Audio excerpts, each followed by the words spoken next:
Just thinking about a dirty intro, maybe. I've got one. Yeah? I'm going to set a timer now. Yeah. You've got 20 minutes of my time. Is that the intro? This could be the intro. You've got 20 minutes of my time. I think we start Before off I go. by saying this is low production cost. This is our microphone stand, a buggy. But this is episode 1 of Teed Up podcast. Should you have like a intro that you do every time? I'm probably going to have like a... You know, like... I was watching Impulsive. They Come did... tee it up with me. Yeah, but like a more like a golf... Not us talking. Yeah, I know, like a... Like an away from... I'll create a little edit. I'll make a little edit. Does this lean back? Yeah, do you... I don't know if it does. This one does. Do you want to swap? That's right. I'll This slum one- it in this one. This one goes back. Like, this is really comfy, this one. Okay, should we kick it off? Apparently Dave said you can't take 2 massive beatings in one day. It would be a bit brutal, wouldn't it, that? 2 in one day. They Okay. did today. Yeah, they did. Right. Episode 1 of Teed Up podcast with my good friend, Brandon Rompson Thompson. First We question. sit across from each other. Or should... I think this is going to be good though, because then for the more Really? for the short forms, I'm thinking I can just like crop our faces. If we're both like in the, can you see the cat? Mate, I thought that split down the screen there. I thought that was like a... That's pretty cool though, isn't it? Splits it up, yeah. It's pretty good. Yeah, it's cool. Unintentional. Right, third time lucky. Teed up. You can edit this. You can all... It's editable, isn't it? No, I'm not editing. We're I'm not not live. editing one bit of this. This is all in. Are you going to bleep things? No, I'm not. This is unbleeped. We've spoke for a minute without swearing, which is good. Impressive. Because I think on YouTube, correct me if I'm wrong, I think after 60 seconds, Doesn't matter. we're good. Okay. Like we can pretty much say what we want to say now. Fuck yeah! But this is episode 1, and we are here with my good friend Brandon Rompson Thompson. So the first question I think you can kick off is, what's your name and where did you get Tor If you Sauce? introduce me and then come ask from? me the first question that's, what's your name? Yeah, but Pass me the buggy. This is now, Give me the driver's seat, mate. what's your real name? What's your real name? So, actually, this is exclusive. Is it? My middle name. Oh yeah. It's not Robinson. No, that's my surname. Robinson Thompson's my surname. Right. Brandon's my first name. No, but Am I talking to you or the camera? Maybe. Where do you want me? I mean, you can do it freestyle, mate. How's it But going? I thought low key it was like Rob or something like that. No, it's Lewis. Didn't know. Brandon Lewis Robinson Thompson. Exclusive. Heard it here first, folks. I didn't know. There you that. go, mate. I That didn't shit's know going to that. blow up now. That's gold. Damn. Gold. Gold on the channel. And then what was the other one? Where did Tor Sauce come from? Where did Sauce come from? Yeah. Well, so my handle's BRT Tor Sauce, as many of you know. Now, the origins of Tor Sauce go back to Aiken, South Carolina. Now, I think actually Tor Sauce itself has been around, like in the golf world and In stuff. general, Like in yeah. general, you know, a bit of Tor Sauce, whatever. But me and my mate, Charles Boswick, you know Charles Boswick. Top He yeah, great boy. He I don't know if he coined it, but he definitely used it a lot. And we'd often, you know, I'd often hit a 6 shot, and he'd be like, you know, that's Tor Sauce. He's like, that's Tor Sauce right there. Or he'd hit one himself, and he'd be like, that's Tor Sauce right there. In fact, I've got videos of him saying it. I should have pulled it up. Haven't had it We waiting might be for able to you. get some overlay in there. We'll get some overlay. I've got a video of him saying it. So then that sort of just transferred to me personally when we were trying. I forgot my password for my Xbox Live account one time, and we reset it. And he was like, "Just give it here. Let me do it." And he took over. And he was like, "I'm gonna make it and make you a password." And it was BRT Tor Sauce, like the account. So my Xbox gamer tags BRT Tor Sauce from him, and then at the time, it's not now, maybe I shouldn't tell my password. Yeah, I won't say my password because that's a don't bit. give that out, that's Can't a give bit, that out. Yeah, GDPR. because it might still be it. I'm not sure. People have been gaming for Yeah, people be gaming. So yeah, really, it comes from Charles Boswick in Aiken, South Carolina. Is the origins of BRT tour source. Now it's kind of just gone from there, really. And it's just stuck. That's where the Source Army came from, like the name Yeah. Source Army, just through Instagram and the boys from Hoylake at the Open. And so, yeah. That's where I remember it like sticking. Yeah, well, I mean, it's been my handle for a while, but Yeah. like the Source bit, I mean, I had people cheering Source. Yeah, I had people calling me the Source, like, Source. So that was quite cool. But yeah, so that's where it came from. And I thought about changing my handle every now and then in the last few years on Instagram. Because I think it's kind of hard to read with BRT and tour source, yeah, but yeah. I think it's stuck enough now to where I can't really change it, can I? No. You know what, BRT golf, boring.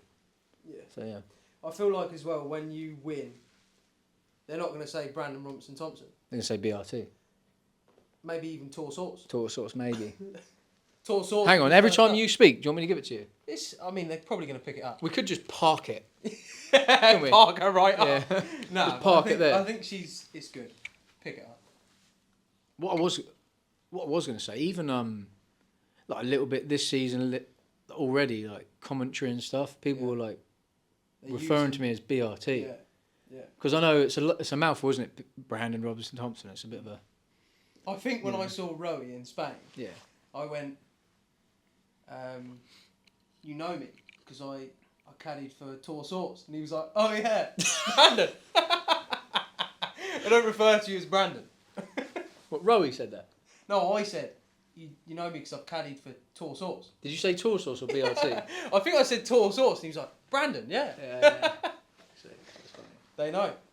Oh, she knows. So, question 2 now, is the source over? I'm going to back it up to you. Right, so number 2. Hopefully there's not many of these questions. What, of a source? No, just in general questions. Gonna have to get used to it. Right, number 2 is, where did the golfing journey start? And I've put junior golf, college golf, start a pro career. This could be Short this. or goal. I mean, it could be a long burner. Could be a long, Could have slow to- burner, yeah. Could have to plug your seats in, boys. I could Get shorten ready. it up though. I mean, you can. But it's essentially, you you want. want a quick synopsis of where my golf started and how it got to I here. think county golf as well. A little bit counting. Okay, well, back where it all began. So this is a bit of a heartwarming story. So I used to spend the weekends at my grandparents' house. Now, a few people have heard this story already, but and on Saturdays, my granddad was never there. You know, and I was young, and you know, 6, 7, 8, 9, whatever years old, and Gramps was never there during the day, and I would always he'd get home, and I'd be like, Granddad, where have you been? Like, blah blah, blah. And he'd been golfing, so like he was a big golf nut, loved it, and I used to beg him. I was like, oh, I want to come, and obviously. How old were you? About 7, 8 years old, and he'd be like, "No," I think, looking back now, he was probably like just wanted to enjoy his Saturdays with his friends playing golf, and I just wanted to spend time with him. But he did. He made me a promise. I think as well because I was young. He's like, when you turn 9 years old. Was it? Yeah. He gave me it gave him a bit of time as well to enjoy himself still, and maybe for me to mature a little bit. That didn't happen, but It still hasn't. It still hasn't. I'm still working on it, but he stuck true to his promise. He said, when you turn 9 years old, I'll take you to the golf course. Yeah.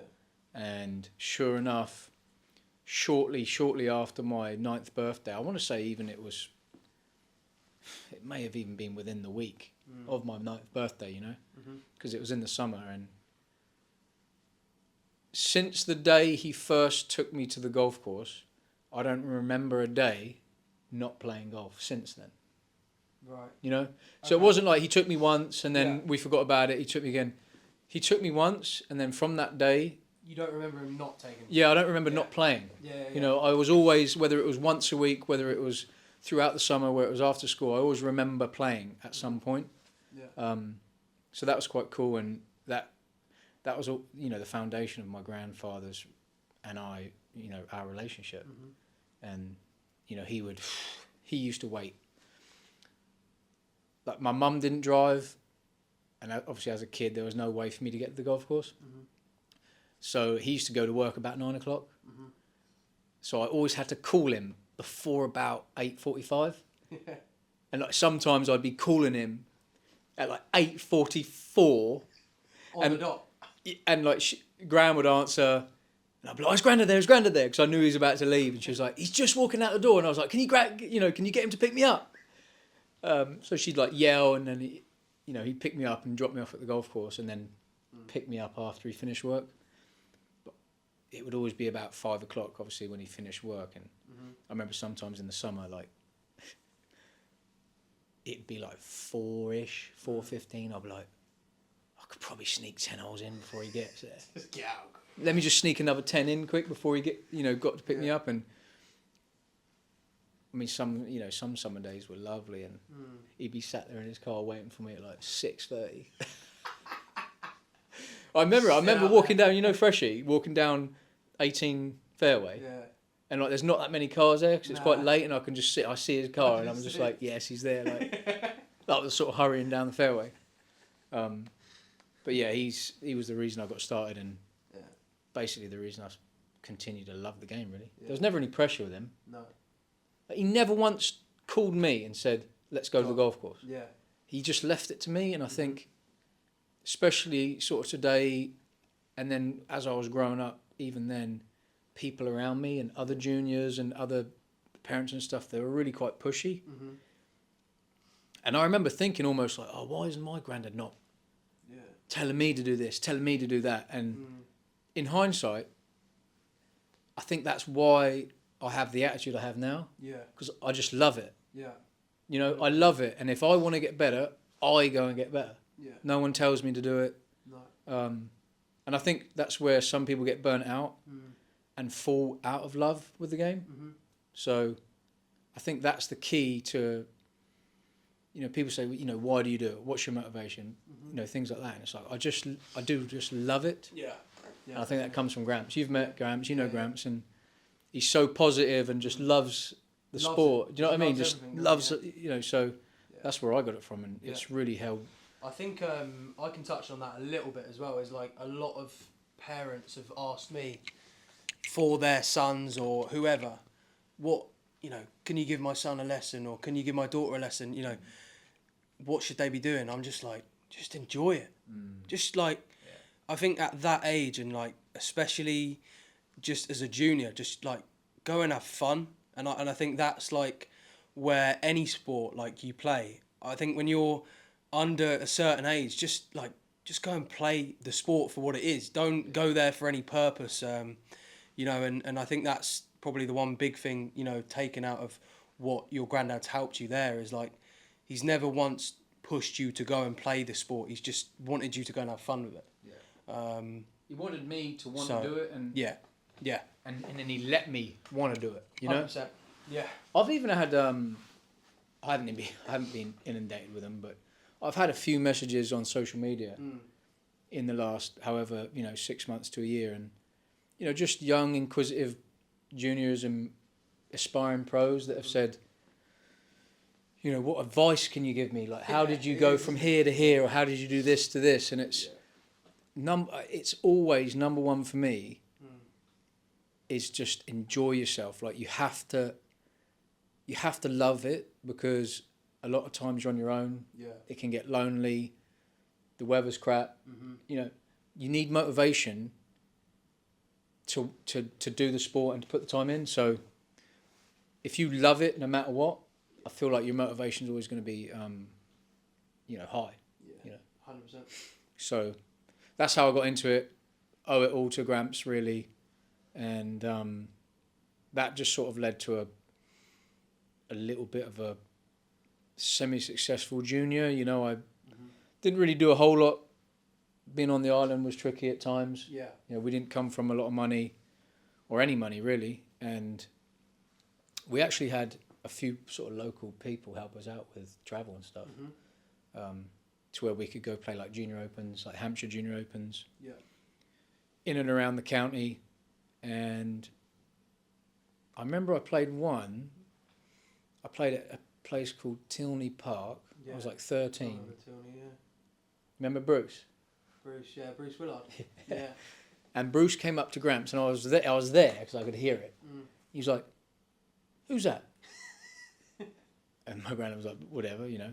He's like, "Where's he been?" Yeah.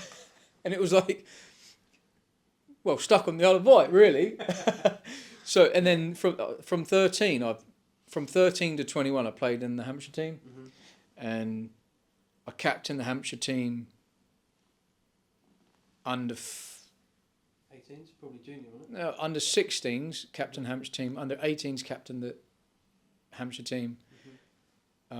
We were actually pretty good too. So we had a great group of players.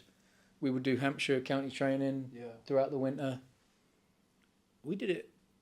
Where did you do that? Did you do that? I did. I don't know whether I would have costed you. Like, did you ever do School of Excellence at like Meon Valley? Yeah, Meon Valley. Yeah, Meon Valley. We used to do it at Hockley every now and then. Yeah. So I think you was probably just a little bit before me. Because I remember then Sam Hutsby was like just before me. Yeah. And actually I've become quite good friends with him. Really? Yeah, now like it's crazy, mate, isn't it? We sort of never crossed paths as juniors, Yeah. and then he was super successful like as an am, like wow, unbelievable, mate. Yeah. He used to go around just breaking all the course records. Did he beat Matteo, didn't he? I think. Yeah. In what the British Am? final. Yeah. Yeah. And I'd only ever heard about him, blah blah blah. Now, in the last year on challenge and stuff, in fact, even last week in Mauritius, and we're actually going to watch Pompey New Year's Day. Really? Yeah, together. Yeah. Class. At Fratton Park. So, Yeah. But yeah, like it was always people like that we would would set examples through, you know, in the Hampshire team and School of Excellence stuff that they would give examples of and trying to follow. But that was quite cool. Yeah. I feel like Hampshire had quite a good development program Really for good. golfers. Yeah. Because Hampshire's had a lot of good golfers. Yeah. Yeah, it has. Yeah. I mean, Don't Scott know won the if- British Am. Yeah. Harry won the British Am. English Am. Yeah. Sam Hutsby was world beater. Yeah. Neil Raymond won Bramson Trophy. Yeah. Singbra played on. Jack tour Singbra for played on a tour. couple of years. Yeah. There's a lot of A people. lot of good golfers, isn't there? Hampshire. Yeah. Thinking about it. Josh Oddie, world number 1 on sim. Josh Oddie, yeah. 3-time major champion, sim golf. I mean, It's up there, isn't it? yeah, it's a joke, mate. So yeah, I actually think, and you could even attest to this too. Like I think like Hampshire stuff, and then I never went on to play for England or anything, but I think as when we were a lot younger, like access to that Hampshire training and centre of excellence, not centre of excellence, but county excellence. What was it called? School of Excellence. School of Excellence. Yeah. Because they had like psychologists there. Yeah. Remember Peter Taylor there? There was a lot, yeah. They had coaches. They just. I thought that was incredible, especially from the island. I'd never seen anything like that. And I think that's where you like.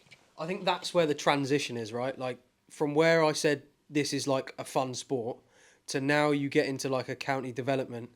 Now you're like actually in a place where you can now really develop. You know, you can have the right sources of people to coach you, and you know, especially someone like Peter Taylor at that age. You know, access, isn't it? it's just like learning about it, you know, and definitely there's a good development structure in probably most counties, isn't there, really? So I think for a progression point of view from like a junior is probably maybe going into them junior opens, you know, getting some highlights in the county and getting yourself into that. I think that would be kind of as a junior, get yourself into that county squad. Probably is a big thing. Well, yeah, because I think not only do you then start having access to help coaches and stuff, but it's also you're with other really good players. Yeah, the environment. And it's a great environment to learn because you know you're there with other really good juniors, so it's competing. You know, you do games, you do that you start to learn how to play with them, against them, and like we've said in our county, we had a lot of good golfers, which then you would eventually play against at a high level anyway. So it's great for confidence, knowing that you can compete. I think mentally, just being around good golfers at a younger age is it's probably quite important. I think it's quite important. Who you're around, isn't it, as well? Yeah. Like, it's it just helps, mate, doesn't it? So that was county golf. County golf, yeah. College? Yeah. Then I went to Brockenhurst College after high school. Did you really? Yeah, I did. Yeah. So I snapped my ACL. Right when I finished, playing football, right when I finished high school, on my 16th birthday, I snapped my ACL. And I was going to Brockenhurst College. Mate, that was brutal. Like the first, honestly, mate. Wake up call. You know what the worst thing was? I was known as the boy on crutches. Right. Because my first 3 months at Brockenhurst, I was on crutches. Yeah. Like nobody, and I didn't know anyone there. No. So I went there, and everyone just knew me as the kid on crutches, and I was just like, oh. But you can't escape that. 6 months later, oh, what? You're the boy on, I'm like, yeah, that's me. Yeah. Crutchy. Or crutchy. Yeah, literally. So I went to Brockenhurst College on that. It's like a golf school. Yeah, it is. Yeah. I studied as well, but that was quite hard actually. I mean, I say hard, but it was like mentally. I've always been so active. I had these 2 knee surgeries. I had one, went to school for 2 months, couldn't do anything, around all the boys competing, playing, and then had another one, and then I had to wait another 6, 7 months. And you it was had another one? Yeah, I had three surgeries on my knee. Oh, God. Yeah. So that was actually quite a tough period, as a youngster and developing because. And that was all at 16. Big part of your life, isn't it? Just as you're getting into it. Yeah, developing as a young male, and you could say it probably stunted maybe a little bit of growth as far as being a good golfer, but what it did is it gave me direction because I used to play a load of sports. I used to play football every week. Yeah. Used to play for a team here. I used to play badminton 3 times a week. Decent level at badminton, really good badminton player, and I played other sports too, in school and stuff, but those were my 2 main ones. And then I literally played golf in the summer. Really? Yeah. Played in the summer. In the winter I didn't play at all. Yeah. Because I used to get home at 4:30 and it was dark. So then that ACL, I remember my mum saying, it's probably a good thing. And I'm like, sure, no way. Yeah. Because she was like, well, now you can focus on one thing. And that was when I really, truly decided, okay, golf's the thing I'm going to focus on. Yeah. So it wasn't till sort of almost 17, I was like, okay, I'm going to play golf. This is what I'm going to do, yeah. So then I had 1 year at Brockenhurst College where I was able to play. And I felt like I was behind the 8 ball the whole time because we had a couple of really good players on that team. And in fact, we actually now have a group chat with all those team members. Still? Yeah, still now. It got created a couple of years ago. And we're trying to set up a reunion. Yeah, a weekend away or something. But now we have a group chat with all those boys from Brock College going on now, which is quite funny. But I would love to see, and maybe they'll come across a video, but I'm looking forward to sort of getting together. And I mean, a lot of those guys I haven't seen in 10 years. Yeah, it's crazy. But we'll chat on a group chat. But I haven't seen him in 10 years, so it'd be a bit strange. But I'm looking forward to that. Yeah. But we had a good sort of few good players on that team, so they. Is Joe same age as you? Joe Ellis. Joe. He's a little bit younger. He might be a year or 2, 1 year or 2 years. Right. Okay. Because I saw him in Spain recently. Good golfer. Yeah, is he playing? Yeah, he is getting back into it. Yeah. Nice. Yeah. I actually went. So who's same age? Who was in that Brock College? Ainley, Jordan, Jackson, his brother. Oh right. Okay. So Jordan's a couple years younger than me. Right. Okay. So I just missed him at Brock. He's got a bro, has he? Yeah. Oh, is he good? Yeah. Jackson, yeah, he was class. Yeah. I don't know about now. But he was class. He was probably one of the best players on the team. Right. Okay. Him, there was a guy called Ben Ludlam. Right. Mate, he was quality, No, mate. he's got- Mate, he used to win like all the time. Like at Brock. He used to Really? kick our asses, Yeah, yeah. yeah. Yeah, kick our asses. And I was like just getting back into it after my injury and stuff, and that Ben used to whip us, man. That's quality. Yeah. He was class. What's Ben doing now? Not sure. Is he still playing or not? I'm not sure. Maybe you can tell us. Ben, what No, you no. doing?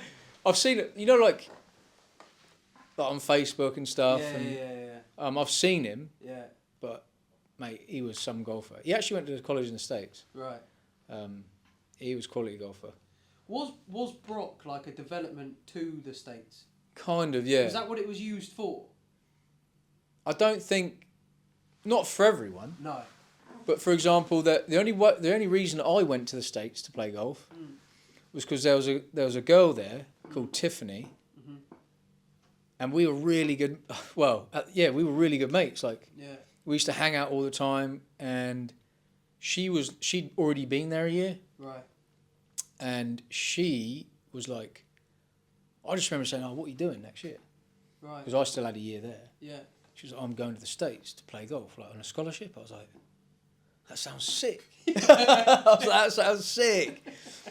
And she ended up going somewhere in Florida. I think she went to Florida. She went to like somewhere in Florida, and then maybe somewhere in Arizona. Yeah. And I just remember her telling me that she was going to do it, and I was like, that sounds That's what I wanna that do. sounds sick. Yeah, I want to do that. And I was like, she was a big reason. She was probably the reason that I went to the States in the first place. Crazy. And so she went, and then obviously we stayed in contact a little bit. She was like, it's class, blah, blah, blah. I'm trying to think about if we met up out there or not. But you know what I mean? We stayed in contact. She was just telling me how she did it. You know, she went through an agency to go, and then I used the same agency. And so she played a really big role, actually, probably without knowing, of me going to the United States in the first place. Mm-hmm. So I don't think Brock was used for that. No. I mean, it was somewhere you went for your A levels, Right. and like you could do B Was it Tech. 16 to 18? Yeah. Right. Okay. So and then I did that. Well, so then when I finished Brock, I didn't even go straight to the States. I stayed here on the island, and I worked full time for like a year. So I had a gap year where I was just, working. I was partying as well. Living it up for a year. Just one of those. I knew that, like, my grandparents were going to help me a little bit with like funding to get to the States, but I took the year off so I could earn a bit of money. Get a bit of cash. Because I don't come from any money at all. Yeah. So like to pay for my own flights and to pay for my living expenses when I was out there and stuff. So I worked here. I worked at Was that the lifeguarding? Yeah, and like hosting, Norton Grange. Right. Okay. Like a Warner's. Just like a holiday. It's like a holiday hotel, like Yeah. resort type thing here on the island. Yeah. It was so fun, like it was so fun. But and then that was the year. This is naughty. This is really naughty.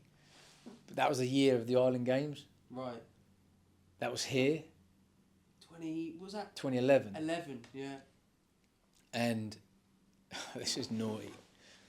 This is really naughty. But I'm going to tell you anyway. Like so, the Island Games are big. There's like 30 islands around the world come together. It's an Olympic I style. always You've say played in it. It's like the Olympics. It's like a mini Olympics for islands, and it was hosted here in 2011 on the Isle of Wight. And I was working full time. I mean, I wasn't even playing that much. Right. I was working full time, and I asked for like the week off, and they wouldn't give it to me. So the day of the opening ceremony, my mum and granddad and that came and picked me up from work, and I just left the keys in the office. Just went. I just left it. See you, boys. I left it and never went back. Oh, mate, that's quality. I don't know if I locked. No, I didn't even lock up. I just literally left it. Terrible. It's So as if they're not letting me play the Island Games. Like, Yeah, I'm off, mate. I'm off skis. Yeah. So literally, that's the last time I stepped foot in that place. Got bronzy, silver, wasn't it? One silver medal, two Yeah. silver medals. Yeah. The team, we came second in the team. Then I lost by a couple, 1 or 2 shots in the individual. Who won it? Isle of Man won it, I think. His name was Paul. Decent, won it. Older bloke won it. I think his name was Paul, yeah. From the Isle of Man. Yeah, I think he was. Yeah. I needed birdie down the last at Shanklin. Yeah. And I needed him to par to force a playoff. Yeah. And I birdied, he birdied. Right. So. Hold your hands up. Yeah, fair enough. Well played, Paul. That was cool, actually, because we played Shanklin, Freshie. Mm-hmm. It's quite cool. Yeah. And being at home, we had a few people coming out. It was beautiful as well. I remember it being beautiful weather. Hot. Like, unbelievable, warm, wasn't it? Really warm. Unbelievable. So yeah, I literally probably couldn't have been more than a month after the Island Games I went to the States. Right, okay. So it was like boom, Yeah. boom.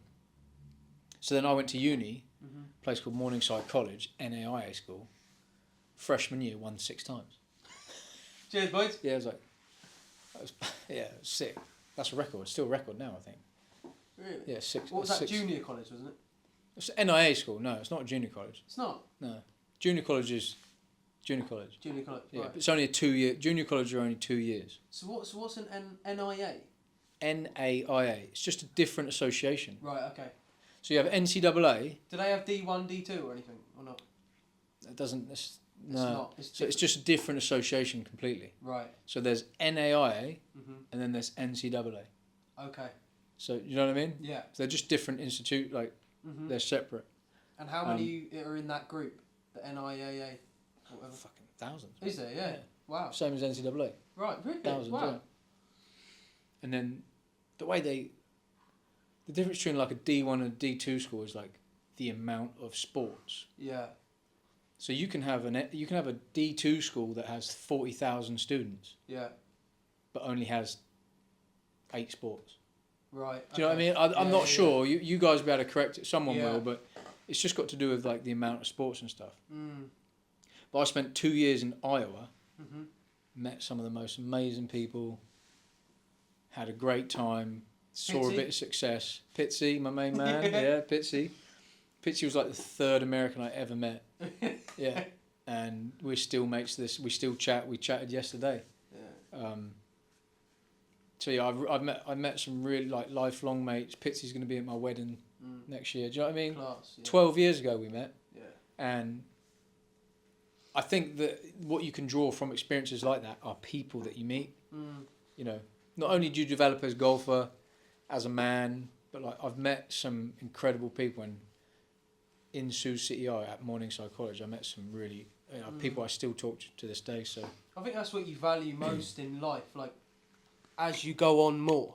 what? Like, I just value experiences. Yeah.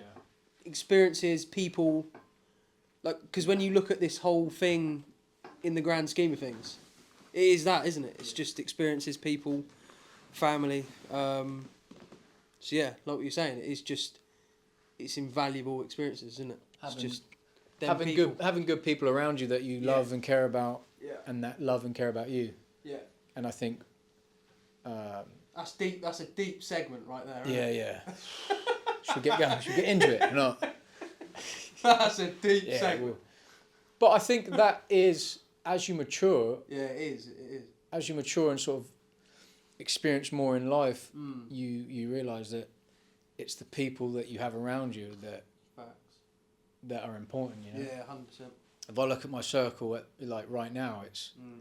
it's people that love and care about me. Mm. You know, and that I love and care about. Yeah.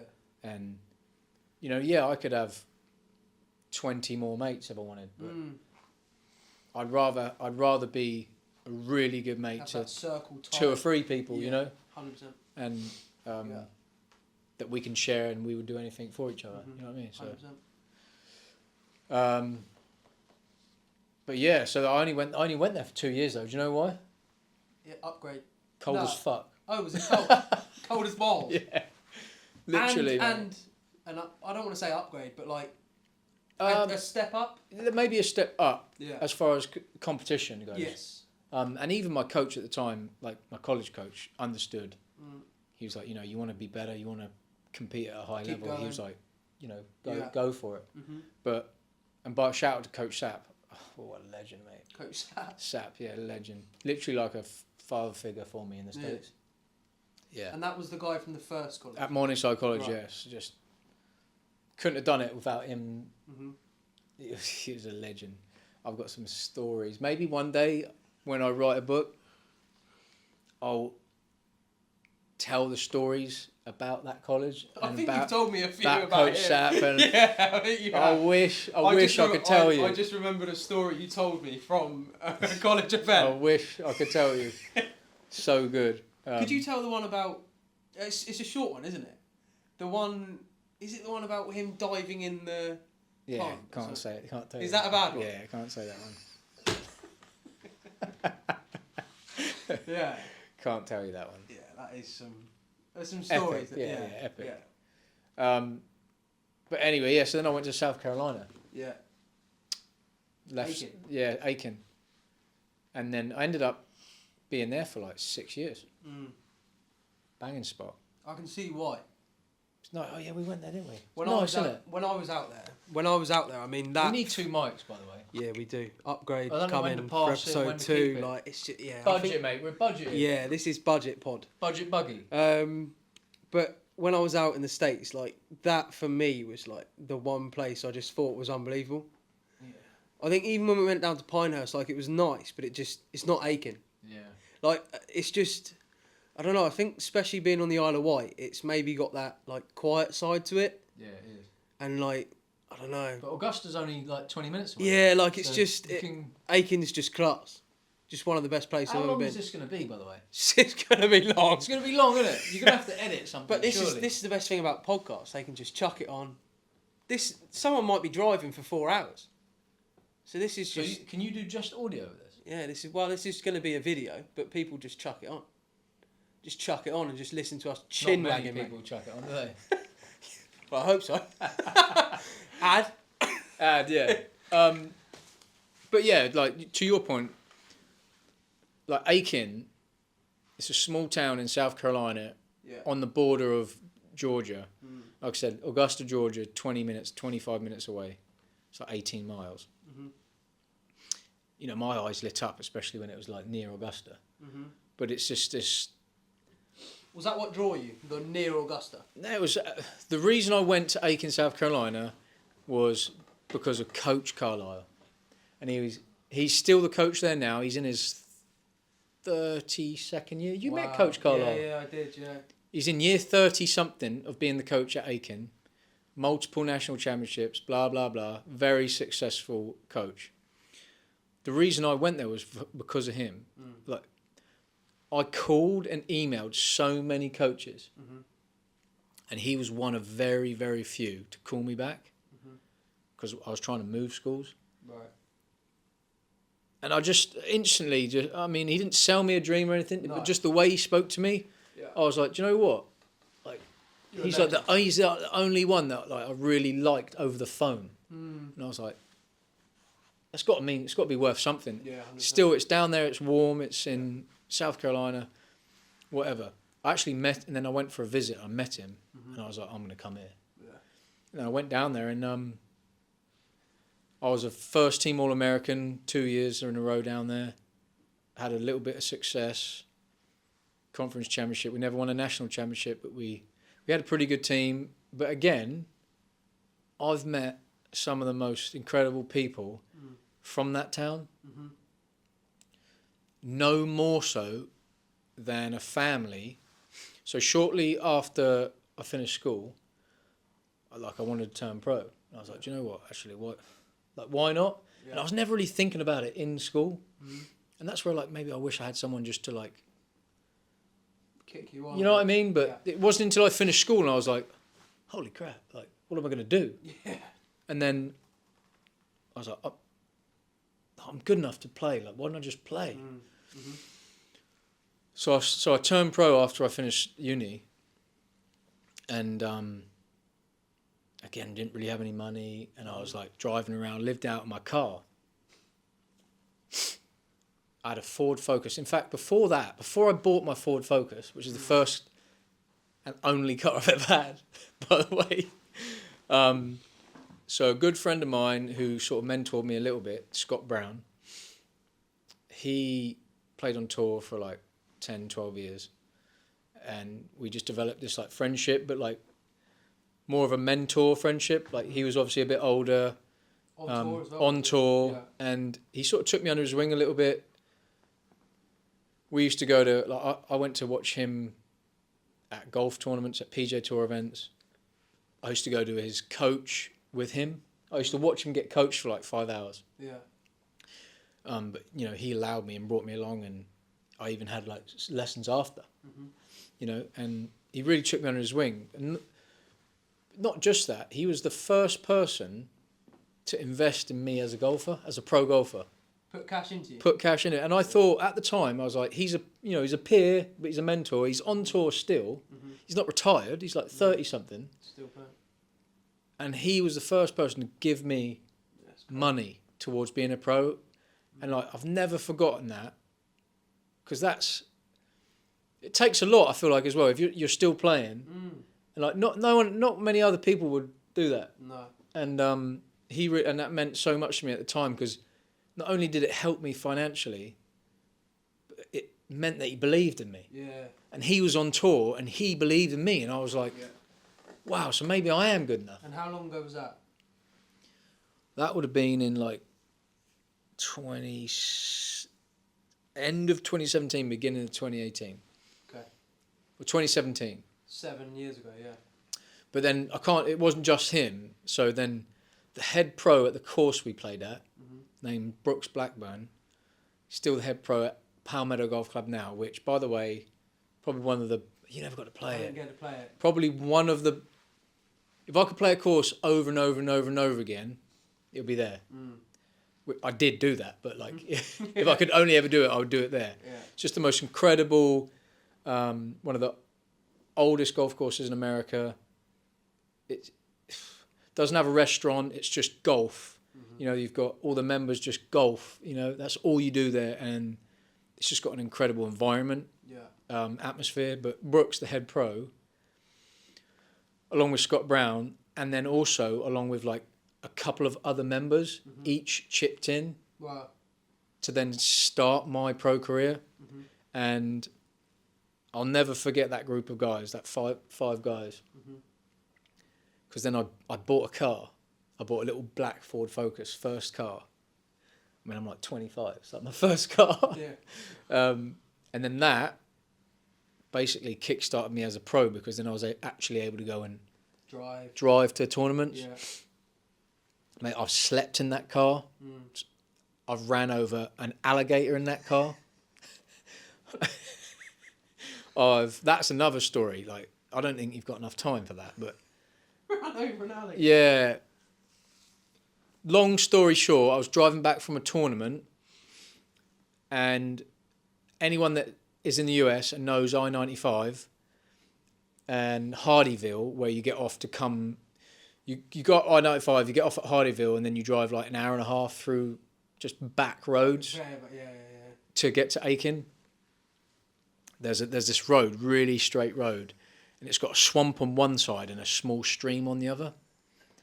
And I mean, it's 12:30 at night, and I'm just sending it home. Like, I'm going to make it back tonight. I remember overtaking this car. I mean, it's a 55 maybe on the road. I was going 55. I overtook this car, and I don't know if I could have avoided it, but all I remember seeing, so it's two lanes, like this one, me going that way, that one coming. So it's 2-lane road, and I remember all I remember seeing is this alligator going across the road like this. You know, like how they walk, like kind of like that. I'm telling you, his head was just off of the road on the right, and his tail was still on the other. Like, I couldn't see the end of his tail. Yeah, I mean, the thing was ginormous. Christ. I don't know how big that is, but I mean, it was huge. Yeah. And I just remember hitting it, mate. I caught air. Full on. Like, I full on hit this gator and like that. Shit myself. Because then I could hear the underneath of my car scraping along the ground. I'm looking in the rear view mirror, and I see this thing squirming, like tail flopping all over the place. And like, I slowed down really slowly, probably 200-300 meters. Took me to slow down because my car was like underneath, and I'm like, Oh, mate. Looking back, you know, it's eventually gone. I can't really see it. That same car then passed me, just casually gone. Still going. I didn't see another car for an hour. No, you just sat there. No service. Anyone knows that area? If you know that area, you know there's no service. And there's no street lights. Oh, mate. So I sat there because I wasn't sure what the damage I'd done. So I just sat there like, what am I going to do? And I called this family that I was staying with. It's not just a family. I'll get back to them in a minute. And I'll never forget Jimmy. Jimmy, legend. Jimmy from around the Hardyville area. I see lights coming. I'm like, yes, this is my chance. But also at the same time, I'm like, I've got no service, in the middle of nowhere. I'm quite vulnerable. Yeah, super. So like, I'm seeing these lights in my rear view like as a saviour, but I'm also then it flicks to like, oh, you know, like it could be in trouble here. This be geezer, over, boys. this Chevy truck pulls up alongside me. Hello, I get my window down. It's Jimmy. You know this guy? No, I don't know him. Oh, But I know him now. And I'll never forget his name. He's like, how's it going? I was like, mate, you'd never believe it. I've just ran over an alligator. And like, I'm scared my car's absolutely blown up. yeah. And I was like, I could do with a bit of help, really. He's like, you know, I've got you, basically. Pulls over. And I was like, I could do with, like, he had service on his phone. I was like, I could do. So I hop in this car. Yeah. Well, no. I open the door and there's a box of a 12-pack of Heineken on the seat. With 2 left. And I've gone, oh yeah, having a good night, are we? He's on, funny enough, there's 2 left. You want one? So we cracked open the last 2 bottles of Heineken. He had one, I had one. And I tried to make a couple of calls on his phone and no one answered. He was like, well, let me just have a look. Mate, centre console pulls out this knife like that. Like, not the handle, that's just the knife part, like that. I'm like, oh, fucking hell, Jim. Anyway, so we cut away the bottom part of like my car that's scraping and stuff. He said, look, follow me up. And I had no fuel. Oh, mate. I was having a howler. He was like, follow me up to the gas. I know we're a gas station. He was like, follow me up, see how it runs. And if it's all right, fill up and you can go. And I was like, anyway, so we got to the gas station, filled up. I mean, we must have sat and chatted for like an hour. Because at that point, I mean, obviously he's had a few. He's hammered. Yeah. Luckily, I don't know his name, like his surname, but yeah, he was hammered, basically. And I ended up giving him like a couple of dozen. I was like, do you play golf? Like, I don't know if he did or not, or he said somebody he knew did. And I ended up... Couple of dozens. Gave him a couple dozen Strixies, a couple of hats. Sorts him out there. He was loving it. I was loving it. Yeah. And I was in the hole. Like, I knew I wasn't getting home. Yeah. Like, yeah. quick. So I had a chat with him for an hour, mate. Yeah. And then I was so scared about the damage my car had. Yeah. I drove home doing like 40. Right. It took me like 2 hours. It was probably an hour drive. It took me like 2 hours. Yeah. But yeah, You mental ain't one. forgetting that night in a while. I ain't forgetting that one. Yeah. So then, but at that time that I was living out of my car, I mean a hatchback Ford Focus. I used to call her Black Beauty. She was blacked out. She was class, to be fair. You still got it? Now my wife broke it. Oh no. But she claims it was already broken, kind of. But Probably was. Nah, she broke it. Always a missus' fault, isn't it? It might have been on its way out, but Yeah. she just so happened to be driving it when it broke. But at that time I was living out my car. That's when I met Charles. Right. So I met him at the golf course. We got chatting and blah, blah, blah. And I don't know what...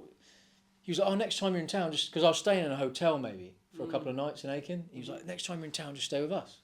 And I was like, all right. Like, yeah. You know, I needed the help, but I was just like, okay, whatever. And I stayed with him for a couple of nights next time I came in town. That's when I met him, his mum and his dad, Yeah. Tara and Charlie. And then fast forward like 3 years, I lived with Charles and Tara for three and a half years Wow. at their house. Yeah. And we talk about like meeting people in your life and people that make a difference, and then people that end up really caring about you and you care about them. Like Tara Boswick, probably one of the greatest humans on planet Earth. Yeah. You know, she Yeah. not just helped me, but she helped me, but then we developed a friendship to where, like, you know, I don't know, like, we really cared for each other. Mm-hmm. And, like, I began to see Charles as like a brother. Yeah. You know, I began to see Tara as like this, like, mother type figure I had in the US. And it was just, you talk about, you can get negative, people are this, people that. Yeah. Every now and then, people remind you of how amazing humans are. Yeah. Yeah. Yeah. And she was one of those people that just reminded me, like, wow, like, There's good people out there. there's great people out there that, you know, don't be so hard on humanity, you know? No, yeah, 100%. So, Yeah. I don't really know where we were going, but that time in Aiken that I had there, I met some of the most, like, influential people on my life, not just golf, like on my life in general. And I consider Aiken a home. Like, I'm from the Isle of Wight. My home is where my mum is. My home is where now me and my wife live, but I have a home in Aiken. Yeah. You know? Yeah. For sure. Yeah. When I stayed there as well, like, obviously... Yeah, you stayed... We'll go on to this, like, in a minute about, like, the US Open, but, like, I was lucky enough to go and stay there for... I think we was there for, like, a week, maybe 5 days. Yeah, I think we were in Aiken for 3 or 4 days. Was it? Yeah. On the way to Pine Yeah. But, like, you know, the most amazing time, lovely family, and you know, just like you said, it really does. They make you feel like you're at home. Like, you know, it was just such a great time in Aiken, and like you say, it's all them little stories and people in your life that, you know, you don't really. No one sees that side, but there is all these, you know, little factors and pieces in your life that play, I guess, a big piece of that puzzle to where you end up getting to. Yeah, for sure. So, you know, it is just, like you say, you meet these people, don't you? And they bring so much to you. So, yeah. Question 3. I don't know if you want to move on. I don't know if we've gone on long enough there. But, yeah, You've got to edit this, surely. I mean... Are you going to edit it? I don't think so. I think this is just a long burner. Did you check how far it's been burning? I mean, we're deep in now, aren't we? Oh my God, 53 minutes in. We're on question 2. That's what I mean, we're burning But through. no, there is podcast, like Joe Rogan talks for 3 hours. True. I mean, it's just chats, isn't it? Chats with the boys. True. Teed up.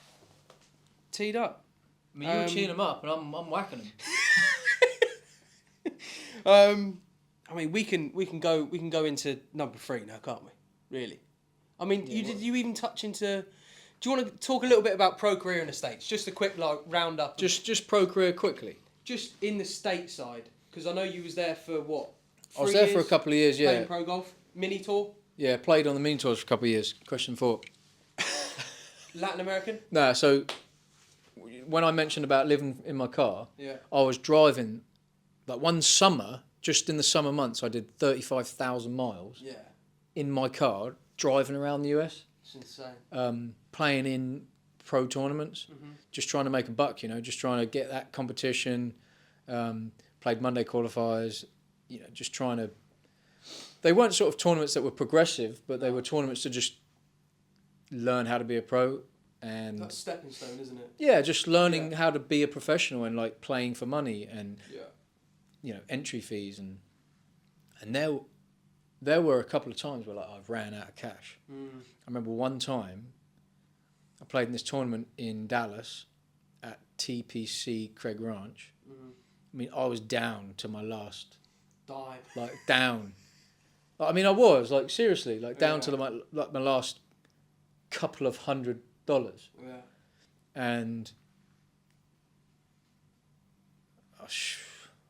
well, I can't remember what I shot, but I won. Really? Won 10 Gs, and I was just Wow. that's huge. That's going to keep me going, and it was things like that. And I think if you speak to a lot of pros, a lot of them have similar stories of like, there were times when it got hard. There was times when it was like make or break, and it was like, I feel like that was one of them. I've had a few. Like that was one of them that was like, okay, it's going to keep me going, you know? Yeah. And then I went down to South America. I got my PJ Tour Latino American card, and I played down there for a season. Didn't really do much, you know. I lost my card, finished like 70 something, 80 something. I don't know what kept the card there. Maybe it was 60, but I lost it. Yeah. Best finish like 14th, and but I wasn't a professional yet. And if I could give one bit of advice, and again, would I go back and change it? I'm not sure, because that's just who I was at the time. Yeah. Do I wish I could change it? Yeah, but obviously, you know, you can't. And and I am who I am because of all my experiences. But you know, I was missing cuts, then I was going out. Yeah. You know, trying to find like the best nightclub or trying to find the best time.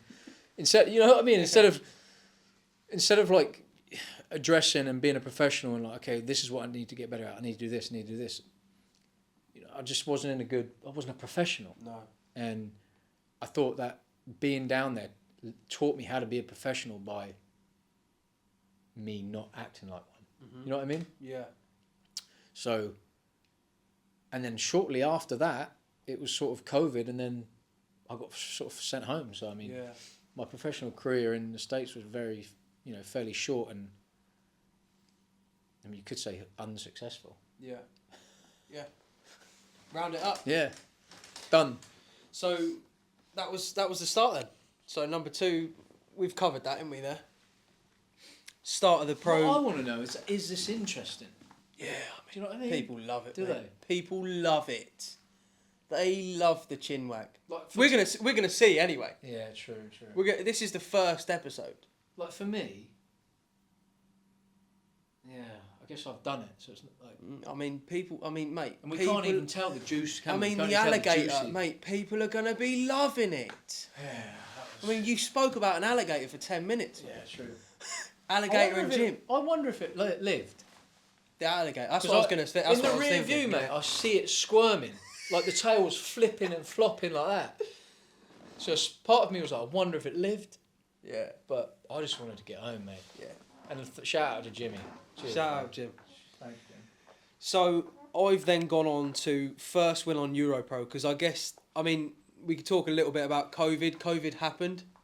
Brandon actually stayed with me for a couple of months, didn't you? A couple of months, wasn't it? Good Wish couple we of had months. this, mate. Yeah, I mean, this would have been a dream. And we was hitting balls in my garden into a net with your old trap man. Just putting into those holes, hitting balls. Just hitting 6-footers out there. I'll get some overlays on it. Even though we could use the golf course, but we weren't allowed. Yeah, I mean, that was the weirdest time. Like, obviously... Playing hella Call of Duty. Yeah, a lot of Call of Duty. Warzone was just getting slammed every night, really. It was late nights, wasn't it? It was like... Yeah, but I mean, you didn't have to... It was such a weird time, mate, wasn't it? It was just... Or time didn't even... Yeah, time wasn't even a concept, was it? It was just like, you're all in your home. That was so strange. Yeah, it was just, that was strange for everyone, but... a really weird time to be alive, but we made it. Weird one for me as well, because I literally went from the States, where I was playing pro and doing all this, that and the other, to like, I moved back home. Yeah. You know, I'm 28, Yeah. moving back home with my mum into this like box room, and there was times it was quite dark, you know. Yeah. I was just like, what am I doing? Yeah. You know, like I claimed on universal credits. Yeah. No job. I tried giving golf lessons, but obviously it was COVID. I went and worked for my mate, Luke Goodall Roofing. Yeah. Did like 2 days roofing. That was enough. I couldn't, like, body was like messed up. Couldn't play. Couldn't swing. strange time to be alive, and you know, I didn't lose anyone close to me or anything. No. So, you know, a lot of people had it a lot worse. But just to, that period was like my missus. I had a missus in the States that I couldn't see. It was just crap, you know. It was a really weird time. Wasn't it? Almost depressing, I would say. Yeah, it was. It Like was hard. semi-depressing. Yeah. Not to get too dark, but Yeah. I think what it did is it lit a fire in me to say, you know, if I'm going to do this, like when we came out of COVID, if I'm going to do this, I've got to do it. You know? And I think it came, in hindsight, okay, it came at a good time to where, like, after COVID, I became a professional. Yeah. Almost overnight. Yeah. Because I knew what I shouldn't and couldn't do. And I was like, I'm going to do it now. Yeah. And then it took a couple of years to, like, really get it. And, like, I'm still learning now, but it was essentially from COVID. That next season I played on Europro, finished like 30th. Yeah. And then me and my I was going to ask that if you had a season on Europro where you wasn't, because I remember you finishing. Was it yeah, sixth? before. Yeah, it was. Yeah. But then you had a season before where you. Season before I finished 30th. Yeah. And that's when You didn't win that year. I didn't win. Second. I finished second, yeah. At Manning's. It was a third actually. Right. Okay. But it was one shot behind. It was third. Yeah. But like there was a sign of like good golf, you know. It was like 12, 14 under or something. It was like a sign of like, okay, I can compete. Yeah. And then we addressed a lot of things at the end of that year. Yeah. A mate of mine was even helped me out to like, you know, what can you do better? And it was just like, it was a good time to like self-reflect at the end of a season. It was probably the first time at the end of a season I was like, okay, what can I do better? And then I've used that every year since. Yeah. And then so the next year, I actually finished sixth or seventh, I'm not sure. But I missed out. On order of merit, I think you're sixth. I missed out by one. Yeah. Or something. Yeah. But I had my first win, and actually Josh was there. You played that event. Where was it? It was at the Vale. The Vale. Yeah. Remember, it was 40 degrees. Yeah. Firm as piss. Yeah. Bouncing all over. I never used that 2-iron so much in my life. No. But got a win there, like, and then coming down the stretch as well was nice because Couple of shots to play with, wasn't it? yeah, I shot like a couple over on the front nine, Yeah. and like I had a lead, but then brought everyone back into the mix. And then this was like a real confidence and a boost for your like, or a boost in confidence for your ability. Is that I remember on the 15, 16, 17, the par 3 it would have been 14, 15, 16, 17, 18, yeah, 14. So on the back 9 of that final round, from 14 I didn't miss a shot. Yeah. Yeah. And that was such a confidence booster for me. I just remember flagging a 5-iron on par 3, barely missing bird. Fairway, green, barely missing like a 30-footer. Rip dog down 16, 6-iron on the green. To like 10 foot, 15 foot, one of those. Yeah, it was like 20-ish feet, but didn't make it, but made bird. Playing partner made eagle. Remember Brooksy? Brooksy, yeah. Hit that like 3-wood or something out the rough to like, I don't know, 30 feet, boxed it for eagle. And then I remember 17. Remember that new tee they put on that 17? Right Way back. Yeah. I remember strumming driver, hitting 8-iron on the green, 2-putting on a hard hole. Someone I was playing with made bogey. And then I remember just absolutely ripping a 3-iron down 18. That was a joke. And having like flick wedge in, hit it to 4 feet, made it for bird. And like I just didn't miss a shot, and I was so focused coming in. It was like a real big booster for me. And then, you know, having mates there, like I had 2 or 3 mates there. It was so fun. Yeah. We took the trophy out to the bar that night, like massive, Some great big dodgy thing like that. pub, wasn't it? Dodgy pub. Yeah. But it was like those sort of memories that stick with you for a lifetime. And I think maybe we even spoke about it, that maybe that win was like the start. It was like a start of me being a proper pro and maybe starting to see my potential. Yeah. You know what I mean? Yeah. 100%. And then narrowly missing out on my challenge tour card that year, and then them completely blowing up Europro. So it was like I nuts. nearly got my Challenge Tour card, and then they just, you know, cancelled the tour completely, and you're sat there like, What do I do now? yeah, what do I do now again? Yeah. But then, like, yet again, that, I feel like that 6th place in the Order of Merit then is a massive part to what you went out and did in 2023. 2023, yeah. Yeah. So then talk a little bit about how you opened up in 2023 and Yeah, you so- just came out. Just like, well, so 2023 was cool because it was it's like a breakout year, really. Yeah. But it was coming off the back of what the hell am I going to do? Yeah. So I think what was really cool and helped, make the difference and helped make me really kick off that year hot is that was World Cup. So end of that was World Cup year. So I went to Qatar for World Cup. I had a mate that lived out there, and I stayed with him. Went to World Cup. Went to like 11 games. Unbelievable. Sick, so sick. Slept on a blow-up bed for like a month. I mean, but like it's warm. I had access to golf facilities. Like who cares? Yeah. That was cool because I wasn't back here doing nothing, Yeah. and I was experiencing something wicked. Yeah. Came home for Christmas that winter, and he was like, "Well, why don't you just come back?"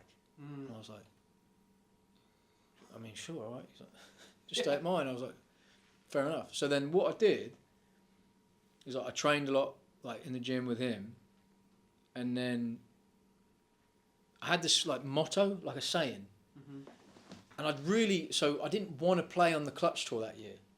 Like, I don't like the Clutch Tour. Like, oh, should I say that? Yeah. Oh, I see it. Just the way it's run and how they handle themselves. I'm not saying the opportunities aren't great, but just whatever. It doesn't matter. I just really didn't want to play on the Clutch Tour. But didn't have any choice. Yeah. You were pro folded. You have to play it. Yeah. Like that's what happens when there's a monopoly in the industry. Like you're forced to, and I think they took advantage of players with the cost and putting entry fees to $450. Like Europro was $295. Yeah. You know what I mean? It's a big jump. It's considering you're playing 15 events a year. It's a lot of money. It's Isn't a lot of money. So I just was a bit anxious, a bit nervous. Didn't really have the money either, and I didn't want to, whatever. But I had a little saying at the start of that year. I don't know where I'm going to play, but I'm going to be ready when I do. So I'm going to stay ready. I'm going to be ready. I'm going to stay ready. So I was playing and practicing at Doha Golf Club. Shout out Doha Golf Club. Every day, just in case I figured out where I was going to play. Yeah. And shout out also to the Minotaur, Stuart at the Minotaur. Like I remember emailing him to try and get an invite because I wasn't a member or anything to play on the Minotaur. And they had an event. They had 2 events in Egypt, and he said I could play. So I was like, boom, I'm ready. I'm ready to play. Yeah. But I'm stay ready, be ready, stay ready. Went to Egypt. I won one of them. So there was 2 events there. I finished 10th in one and won another. Yeah. Like huge for my season. Yeah. Because it gave me money. Yeah. It gave me like 10 G's. I'm like, that could really sort me out. So then what I did was, I kept it going. I said, right, okay. I signed up for the first 8 or 9 Clutch Tour events because they were doing a mid-season Order of Merit, weren't they? And mid-season got 8 Challenge Tour cards if you won it, 7 or 8, and so then starts 7 or 8 Challenge Tour starts, like invites. So interestingly, what I did was, and this is pretty mental anyway, but there was 3 more events on the MENA Tour in Asia. They did 2 in Malaysia, 1 in Thailand, and then straight into the Clutch season. So I went to Malaysia, played back-to-back events, 2 top 10s. Yeah. Then I went to Thailand, 3 straight weeks, top 10 in Thailand. So another little bit of cash. Yeah. Flew straight back to London. Was that cash though? In the grand scheme of things, was that actually At the cash? time, yeah. Did you make money though? Yeah. You made money on top of the travel? Yeah. Really? Yeah. It's good. I mean, I finished... I just wanted to actually deep dive. Finished like 10th... Like, how much did you 8th and actually make? 8th. I probably made I probably made Net 5 grand. Really? Yeah. That's good. Yeah. They paid well, didn't they, on Mina? Yeah, and then I won the 2 weeks before in Egypt, so I probably made 15 grand. But I'm looking at like them 3 weeks, Thailand, Malaysia, wherever. Once you paid all your travel, entry fees, everything, was you actually... I was up, yeah. Yeah. I was up. Okay. Yeah. Right. You know, because I was doing it on a budget. Yeah. You know, like staying Yeah. in Airbnbs with a couple of people. Yeah. And those places are cheap to be at. The most expensive Once thing you're was a out there. flight. Once you're out there, you're Yeah. out there, aren't you? I remember in Thailand, I actually had my own Airbnb, Yeah. 2 bedrooms in the town. Mm. It was £140 for a week. Yeah, it's nuts. You know? Yeah. So I actually flew straight from Thailand after that 3-week stretch to London, drove straight to St. Mellion, Yeah. and the first event on Clutch Tour. Wow. So I went 1, Bang, 2, bang, 3, bang. and then, if you remember, that was 9 weeks or 8 weeks in a row on Clutch. Right. So I played 11 weeks straight Yeah. on Mina Tour and Clutch. Wow. Won 3 of those Clutch events. Yeah. Then my last win on Clutch was at Machynnes Yeah. in Wales. Wasn't even going to go to Open qualifying, because I had my next start in Italy, and I was like my first start on Challenge Tour Yeah. was that next week, and I was going to get there on like Tuesday night. Yeah. And I remember my mate Leon was just like, "Mate, it's Open, might as well." It's Open qualifying. You know what I mean? Yeah. Because I think I was exempt into The final. final of Open Yeah, qualifying. yeah. It's like it's just one day, like just Yeah. Just go. go. Yeah. Qualify for the Open. Yeah. Then I think that week I got an invite into Denmark in Himmerland instead on DP. Went and played there, made the cut, Yeah. made like 10 grand. Yeah. So I made like 40, 50 grand In that first section. in the first set of like, I played 8, 9, 10, 12 weeks in a row. I played 12 weeks in a row. Week off. British Open at Royal Liverpool, Hoylake, Yeah. which was just insane. That was unbelievable. Just insane. Made the cut, made like 30, 40 grand there. And then the very next week, I played my first invite on the Challenge Tour, won that. Yeah. That's an insane... And then played 10 weeks in a row on Challenge Tour. So I did 12 weeks in a row, week off, Yeah. 10 weeks in a row. Yeah. How's that? That's insane. And then missed out my DP World Tour card by 4 points. Yeah. Like 4 points. That's insane. So it could have been a real like And storybook. And that as well, like I want to just touch on it. You finished 21st on the Order of Merit. Top 20 get their card. Yeah. Right? Did that not hit as hard because that wasn't maybe a goal in mind at the start of the season? That you're even grateful to even be in that position? But I know it's still like heartbreaking, but like, I mean, after that season, do you know what I mean? Like, Yeah, I think you after are. that season, I think you're right a little bit because, I mean, I had people like, "Oh, mate, so sorry," like, "Oh, it's so close." But blah, like, blah. you And just the season you've had. and I was like, Yeah. I've just had a pretty Just epic season. Like, Yeah. I've just missed out my tour card by 4 points. Yeah. Played 11 events. Yeah. You know, so some would say maybe I shouldn't have even been there in the first place, but Yeah. I played well. I stayed ready Yeah. and I played right. I played good at the right time. That's big. That stay ready. You know, I'm just going to check how much battery I've got. 36. Yeah, we're in. Yeah, we're in there. stay ready, and it was just Stay like ready. be ready, stay ready, and Yeah, that's you know, big. be ready for your opportunities. Yeah. Like I never really got given many opportunities at all, but it was almost like maybe if I got one, just I'm going to be ready for it. Yeah. And that was just like at the Mina Tour. Be ready, and you know I went 1-1. I was like, it changed my season a little bit because I won confidence, Yeah. and it gave me a bit of cash. Yeah. I didn't have that much cash, so. And then that just sort of bled. It's a big Just spiral. The of mindset things. just bled throughout the whole year, Yeah. and But I want to just say something. I think I've always noticed, and like, I've always seen. No, I've seen it in you, right? That like, even when you weren't playing good, like that belief and everything that you've got. Do you know what amazes me? It was still there. Like, in 2011 or 2013, whenever the Island Games was, you were still as confident as you are now. Yeah. And I always ask, like, I don't know how, or like where that comes from, but you've always just had that, like, you are good enough. Do you know what I mean? Yeah.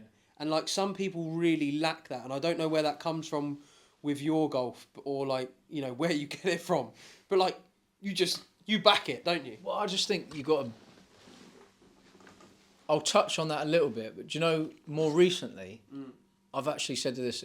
I've said to a couple of people about this in the last couple of years. I've always believed I was good enough to play at the highest level. Mm-hmm. Last year, I knew it. Yes. Right. And there's a difference. There's a difference between believing and knowing. Yeah. You know? And it was, even after all those wins on, I won in Mina and all those wins on clutch, it wasn't until I got to the British Open and I was practicing, playing with, and then competing against the best players on the planet. It was at that moment, I mean, I finished 59th. It's not like I finished top 10. No. But like, just being around them enough, I was like, something switched in my head. And I was like, I believed it. Now I know it. And I don't think it was a coincidence that the very next week, at my first Challenge Tour, I won. And it's because something just clicked in my mind that I started to know I was good enough. Yeah.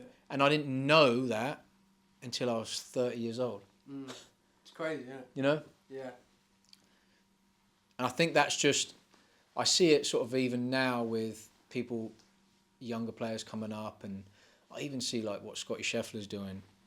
You know, that guy's been around PGA Tour golf since he was a kid, 6, 7, 8 years old.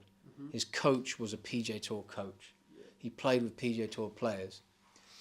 And I think this even brings us back to what we were talking about earlier, about being around better players, being around good players, playing with them, competing with them, practice with them. You probably, you know, I would go out on a limb and say someone like Scotty probably believed and started to know that way sooner, you know? Yeah. So it wasn't until I was around the best players in the world, competing with them, thinking, do you know what? In the biggest tournament on the planet, I was like, I know I'm good enough. You know, the only way I think truly to know is to be to do it. Yeah.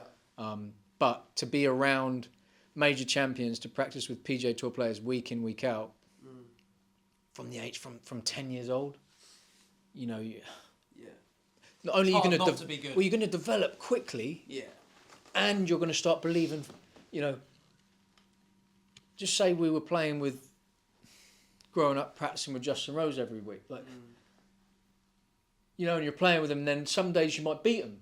You might play him for a couple of quid and you might beat him. You're like, you start to know, okay, well, I can compete against those people. Yeah. So, yeah, just, I mean, there's a difference between believing and knowing. I think a lot of people believe they're good enough. Yeah. I think the best players and the people that end up making it and end up being really successful, they know deep down they're good enough. Yeah. You know? And for me, it just took that moment, yeah. So, crazy. yeah. And now, and then it just never leaves. Yeah. Just stays in there. Yeah. So yeah, but, and then like you were saying, sorry to go back, you know, a lot of people saw it as a disappointment at the end of last year. I saw it as, like, I know I'm good enough. Yeah. You know, not every person's journey is linear. We've spoke about this many times. You know, because I didn't get on tour when I was 25, does that make me less successful? Does that make, compared to others, maybe, but my life is my life. Like, my journey is my journey. Yeah. I made it on tour when I was 32 years old. Who cares? Do you know what I mean? I don't. You know. Now, now I play on tour for the next 20 years. Yeah. Who cares? Who cares? It's my journey, and it takes as long as it will take, and it has taken as long as it has taken. And if I compare myself to Jason Day, I'm late to the party. But for me, for Brandon Robinson Thompson, I'm here when I was supposed to be here. Yeah, it's my time. Yeah. So, and that I use that for this year. Okay. Yeah. But I know I'm good enough. I'm just gonna go. Okay, I didn't get my tour card this year. I'll go get it next year. Yeah. The tour's not going anywhere. No. So I'll just go and get it next year. And through the ups and downs of this season, that's what's happened. That's what's happened. So yeah, mate, I've wrote some questions down, and I just think it all blends into one. I just think it's a story. it is a story. I think we're just telling a story. Yeah. We don't really need, because I've wrote down other questions here, but we don't need to answer them because we've done them. Now we can just go into 2024.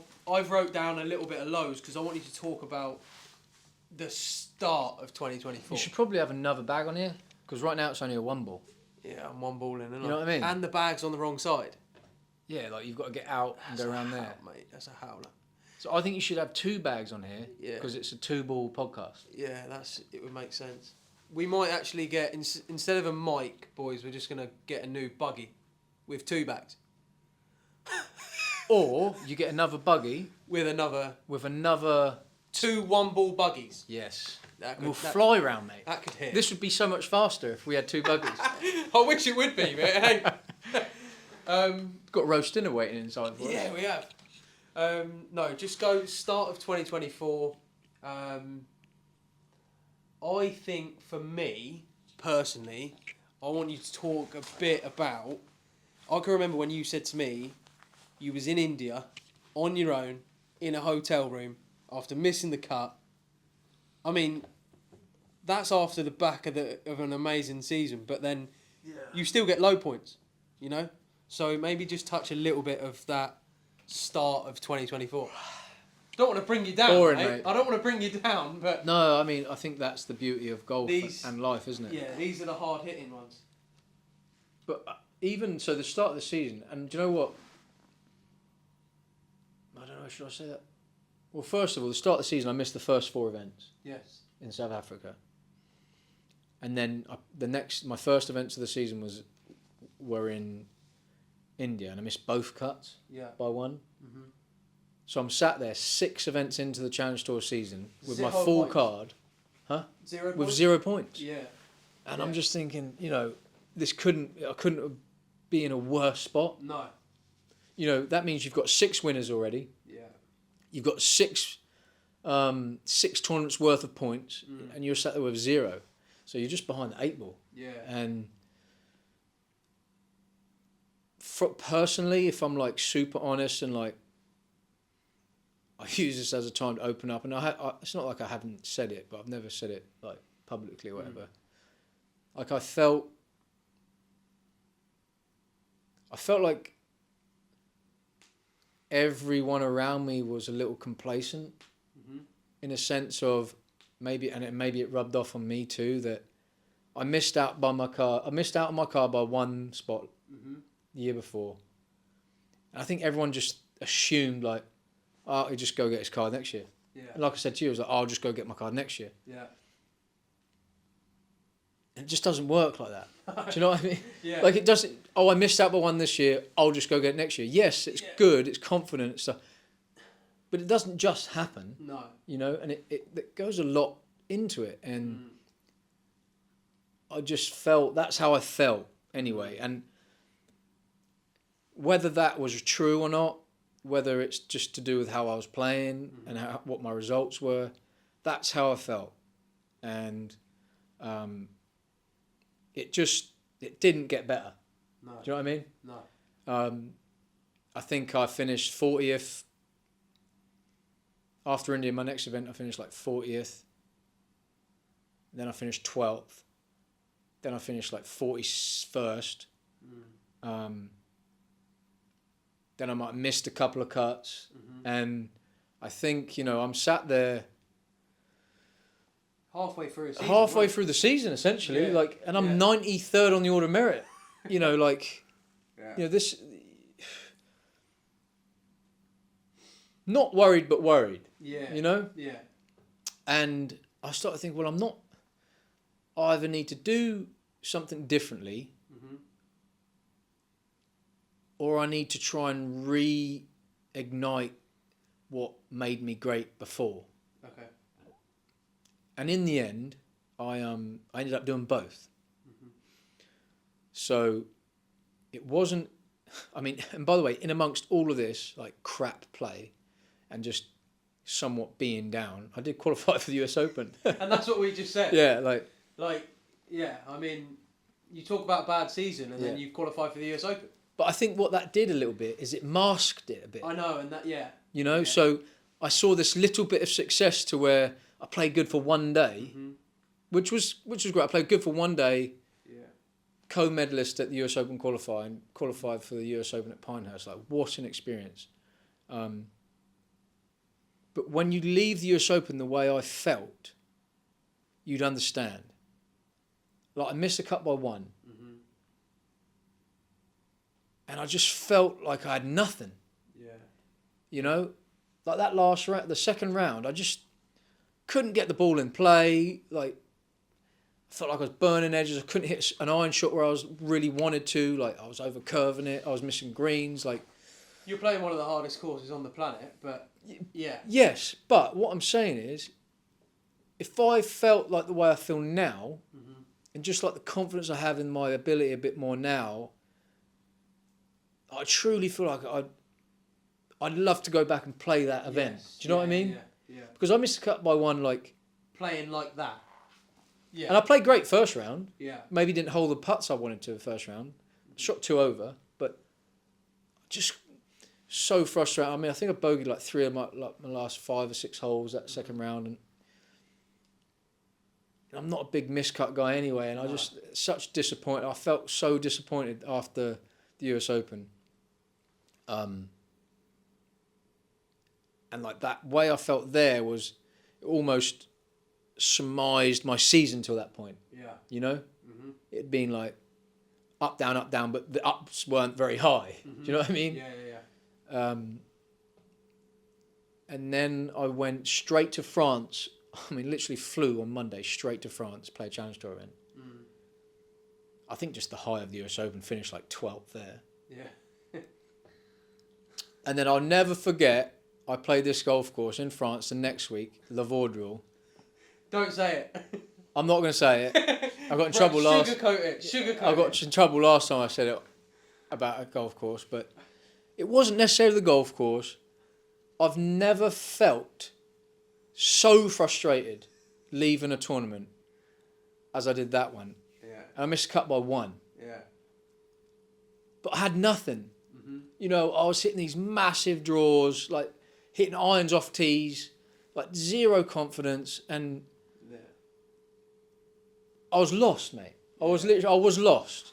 And again, I just felt like me and my team we weren't on the right track. You know what I mean? And that's not passing the blame to any one person. That's us as a team. Yeah. We weren't on the right track. Yeah. And that's when I said, I need to do something different or reignite something that makes me great. And I did both. And that's when I went back to sea. So left Le Vaudreuil, fuming. Went to open qualifying. Missed out by 3, 4. Yeah. Fuming. That was crazy, by the way, wasn't it? What? Final at Open, and then you check the reserve list for Germany. Oh yeah, bomb. Straight in Germany. That was nuts. Got into DP World Tour event, BMW Open in Munich. Yeah. You caddy for me. I mean, I was like, fancy going Germany? The life of a tour pro, right? Like, he's literally told me on a Tuesday night, Like 6 o'clock. like 6 p.m, he's like, mate, I might get into Germany. Do you want to do you want to come to I was Germany? first reserve, wasn't He wasn't even in the event. He's first reserve, and he's like, do you want to go to Germany? He's not even in. You know, and we're on a plane to Munich, and you're not even in the event. that very next morning? Lands, got the text. In. By the way, you're still not playing great, Playing crap, mate. and you're making cuts. You were still competing. I finished 40th that week. I mean, that's the frustrating thing, isn't it? But you weren't. I It's mean, nowhere near. You know, you as a It's- golfer, yeah. you know what you're doing. You know how it feels. You know what it looks. You know how it wasn't there. even I for didn't the have it. 18 handicapper that's at home. You know. You're shooting 88 on the button, but you aren't playing your best. Yeah. Like if you go, like on a weekend, if you go to the golf course, Yeah. even that day or the next or the week before, like if you feel good about your game, don't you? Everyone knows it, Yeah, they do. and that shows when you go out and play. You know, if you play with a bit more confidence, you walk with a bit more confidence. I mean, luckily for me, I was one of the best putters in the world. So like I was holding putts, you know what I mean? I think that as well. That's what I don't want to say sugarcoats it, but like when Brandon says that, like genuinely, like I've never seen someone in my life hold as many putts as Brandon does. Like I still, you could turn on PGA Tour right now and you won't see it. Yeah, whole putts. Like it's unbelievable. And then, boom, after Germany. Well, but I was think it after Germany? it was. You go back home for a week. I go back home for like 3 days, mate. Yeah. 3 days. Yeah. And then I went literally get the train up to see my putting coach, Jamie Donaldson. Yeah. And I'd spoken to him, but I hadn't really seen him. I hadn't had time. And like, that was one of the things that made me great, is I'm a great putter. But I'd lost the process of what makes me a great putter.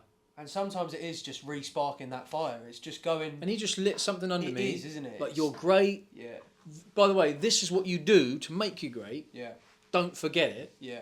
And just sort of poking you like, this is what and what really, I think really helped and changed the direction of this season. Jamie looked at me and said, "Where are you on the Challenge to Order of Merit?" And I was like, "I don't know." He's like, "Why don't you know?" And I was like, "Well, I guess I don't really look." Like, Yeah. well, I know it's not good because maybe that's the reason I don't look. He got his phone out. Excuse me, he was like 90-second or something. 90-something. And he looked at me, no joking around, no BS.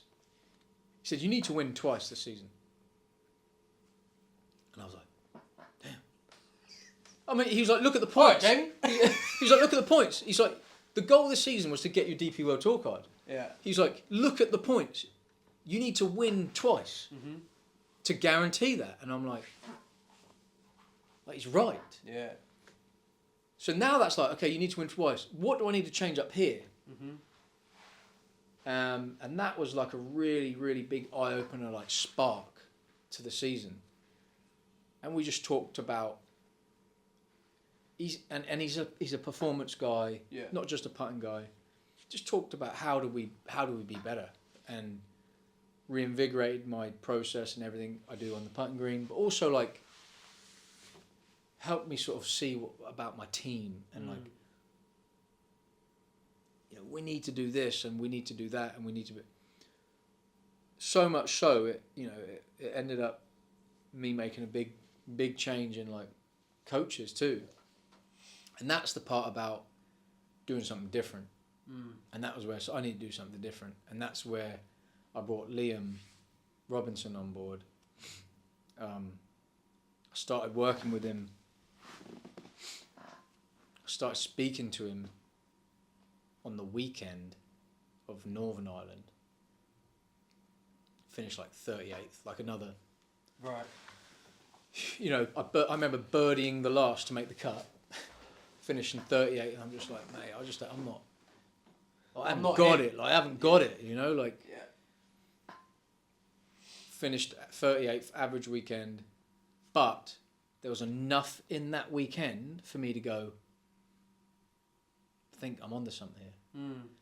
I felt some stuff that weekend that made me think, like I really like what he's saying. Yeah. And Because was you trialling that weekend? yeah, Like, was you I made the cut, and I was like, I've got nothing to lose. I Yeah. spoke to Liam, had a couple of FaceTimes, and I was like, do you know what, this feels good. And I saw enough out there on the course. Mm-hmm. I was like, this feels good. Yeah. And that was just from FaceTime. So then we decided, okay, well, why don't you come to Ireland the next week? Mm-hmm. He literally he hopped on a plane, no agreement, like, you know, I think I paid for his hotel and his flight or something. You know, we both gambled quite heavily. Yeah, you know, yeah, he lost out on coaching, Yeah. just to come see me play and help me, but Mm-hmm. I should have won that week. Yeah. Should have won that week. I played so good that week, and I putted unbelievable. Mm. But I made a quad on 18 on Saturday, and ended up losing by 3. Anyway, finished third, and like that was it. Like we'd found Signs. like we'd found something. Yeah, it's you know, there. 38th to 3rd. Yeah. And we're like, okay, we've found something, and then all Yeah. of a sudden you go from 90th in the order merit to Top 50? Top 40? top 30 or something. Really? Yeah, Wow, a big jump. Big jump, Yeah. because there's a lot of points for third. Yeah. Solo third. I birdied 18 on Sunday for a solo third. Wow.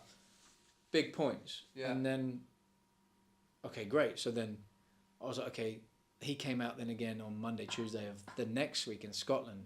Mm-hmm. And again, I think people discredit and then give a lot of credit to certain places. Yeah. But like in Scotland, I probably had the best putting week. Mate, I've seen some highlights. No, the highlights were literally. I mean, I was getting messages on Instagram saying, if I see you hold another 30-footer, I swear to God. And I just putted so well. Yeah. I mean, I shot 9 under, probably the hardest day. And if you want to see the highlights, you can head over to Brandon's YouTube. Yeah, I do. I have a class YouTube with a few videos on An that. unbelievable video.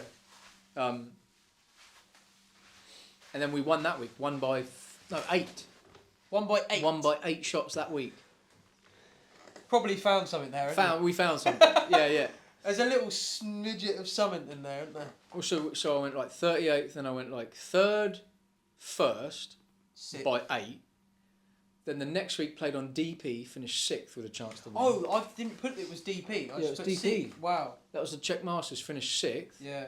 Next week finished 14th on DP. Yeah. So I had like a 4-week stretch. Oh, and then the next week, Madrid. oh no, next week played Poland, missed the cut on Challenge Tour. I was gassed, to be fair. Just throw that one in there. I was gassed, to be fair. But then the next week played Switzerland, where we were Oh seeing yes, you. yeah, Crans, yeah. So yeah, But the good thing as well about Challenge this year was that you get points for the DP. Yeah, we're good. Just keep so Crans, you saw me. yeah, saw you Crans played. Sorry. But yeah, so I think as well though, by that time, it was quite, like I played a lot of weeks in a row again then, so I sort Yeah. of I got hot.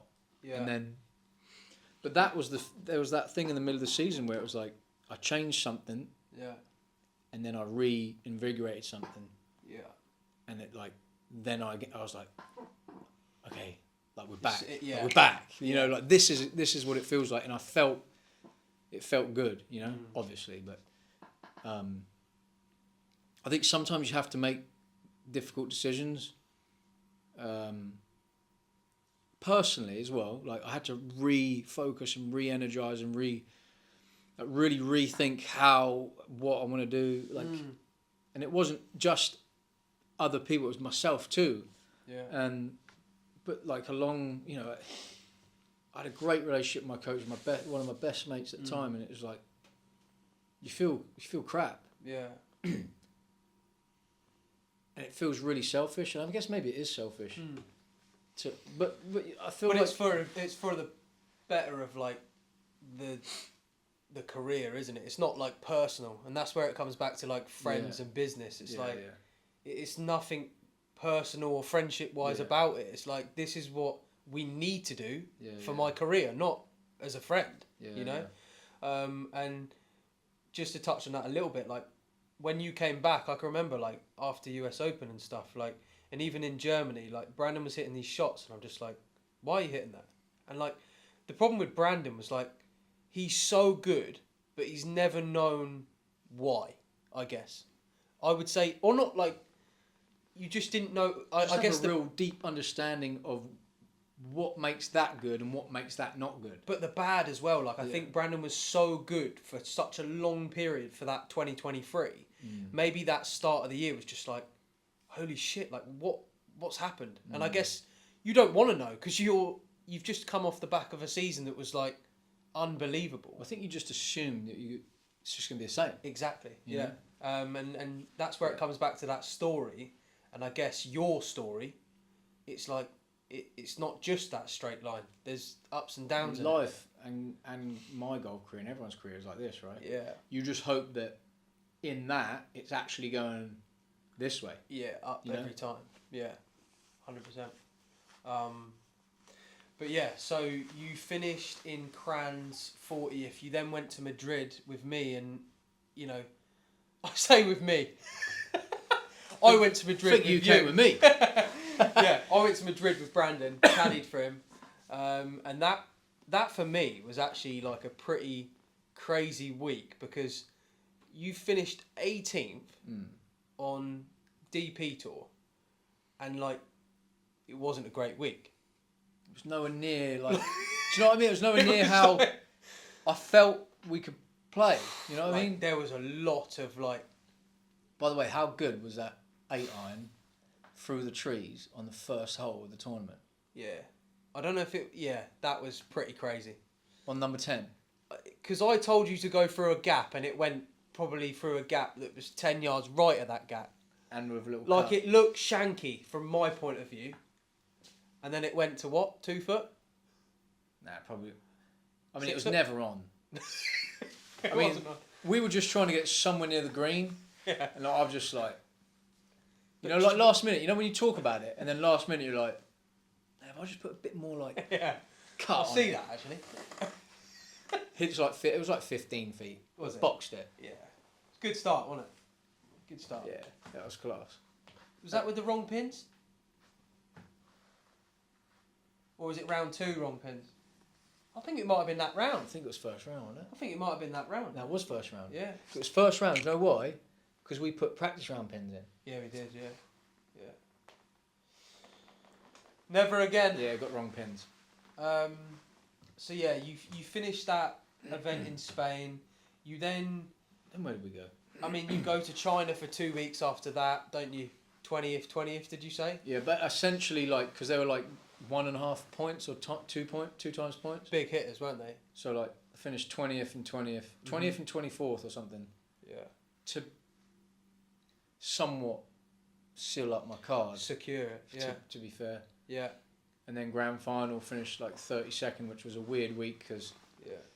you know, I've got people going, you know, congrats, enjoy the week, blah, blah, blah. And I'm thinking, still got 4 rounds to play here. Like, I Yeah. haven't even teed off yet. And so it was a Just very all strange right. week. I had my wife there caddying, and it was just weird because it was like, I'm still there trying to focus on playing good golf, and you've got half the time people are saying, just enjoy the week, you know, well done. And I'm just like, It's not over. it's tough to like not think, okay, maybe I'm right. Do they know something Yeah. I don't? Or Well, I actually worked it out, and I think only 2 or 3 people could actually hurt you, yeah, which only then puts you to like 18th or 19th. yeah, To that point, 22 got their card as well this season, didn't they? yeah, because of Because Pazza a couple and of other people, but Rasmus. Yeah. but ended up finishing 18th, and Yeah. you know, getting my DP World Tour card, Full status. full status. Crazy. I mean, I'm a rookie on tour, mate. 32 years old, Crazy. Like- Isn't it? It is crazy. and I don't care. No, it's your It's story. my story. Yeah, Your and, time. and I think if anybody coming up or anybody aspiring to be a pro, I think that is probably one of the number one things, apart from enjoying yourself, that you could take away from, you know, me and my story is that your story is yours. Yeah. Don't ever compare it to anyone else's. No. You know. 100%. And then now we're here. Like now you've played a couple of events on tour already. Yeah. And South Africa, MC. Do you reckon the mic like picks it up quite Yeah, well? it does. Yeah, 100%. Yeah, let's spin it. Every time you speak. Bit of ASMR content for you boys. Yeah, so South Africa. I'll be honest, right? So Leopard Creek is probably one of the most insane and great golf courses I've ever played. And I'll be the first to admit, I'm always nervous on the first tee of any tournament. It's 48 degrees. It's hot. 10th tee, I'm starting first round. I'm hot and I sweat a good bit anyway. And I'm nervous. Like most first tee shots, I'm always nervous. But I'm nervous and sweating. Right? It's not a good combo. It's not a good combo, as I found out. Driver, get to there and then just like, I don't know what happens. I've taken a divot like that. Balls come off like, boop. It's like, ducky. Like, it's probably landed 180 yards, hit the cart path, out of bounds. I'm thinking... We've got some good Trackman numbers off that one. I'm thinking, welcome to the tour. Like, you know, like, first tee shot of a full playing member, and I've literally duffed a driver out of bounds. I've gone, right, okay. Provisional, bunker. Awesome bunker shot, by the way, with a wedge to like 16 feet, 3-putt. I went like 11 rounds last year with that 3-putting. Yeah. I've already hit one out of bounds and I've 3-putted on the first hole, made triple, and I'm just like, you know, welcome to the tour. Welcome to the tour, boys. Yeah. Welcome to the tour. And I shot 7 over in the first 9 holes, and this could be lesson number 3 or whatever you want to call it, but I've never given up on a golf round in my life, ever.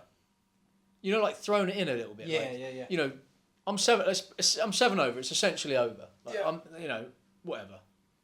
Cruise in. You end up, you know, shoot 82, shoot a couple over on the back, shoot 81, 82, and you're just like, whatever. I've never done that, and I don't ever plan on doing it.